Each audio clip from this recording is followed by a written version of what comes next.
13 WMAZ weather, sponsored by Bucky Holland Heating, Cooling, Plumbing.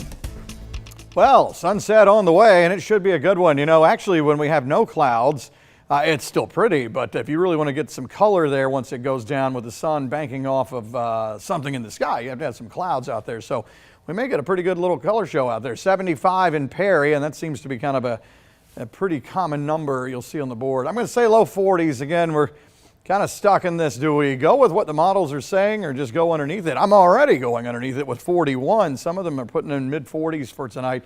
But every time we say low 40s, we do upper 30s. So we had 38 yesterday morning, 37 this morning at the Macon Airport. 70s all over the board and some low 70s out there. And of course, just like for the past couple of nights, once the sun goes down, those numbers will go down pretty quickly. Radar is empty. Let's look at the big picture.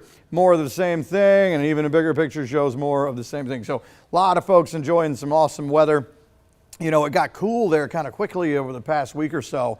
And then you were probably thinking, well, what happened to fall? All of a sudden, there it was. We just landed in wintertime. So now we're back above average, at least for a handful of days. But next week, it's going back the other way. All right, so here's a look at future view. Thursday shows smooth sailing, blue sky and sunshine. We will go into Friday with the same plan.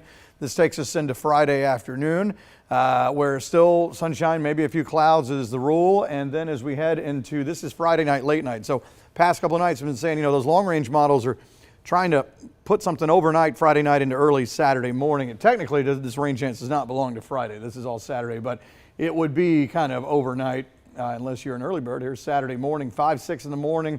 Think of it as kind of like two fronts. One that is not going to have a whole lot to work with there to make rain. We'll see if that's even holding together by the time we get into the day Saturday. So again, not looking for a whole lot with this. Long range models show the same thing, kind of just fading away.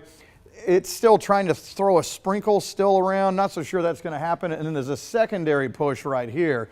This front is going to be the one that kick everything out. That may throw a sprinkle in parts of our area Sunday afternoon. Iffy on that too. And then you can see everything clearing out.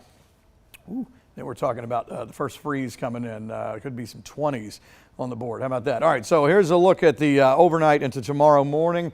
Again, look at 47. I couldn't do that. I went low 40s because we've been going well underneath.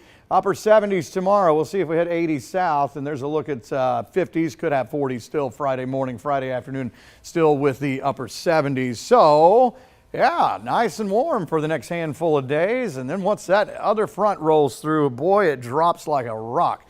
Sunday night into Monday morning, mid-30s. I have us at 30 Tuesday morning, but we could have 20s. And that will probably be our first big freeze of the year.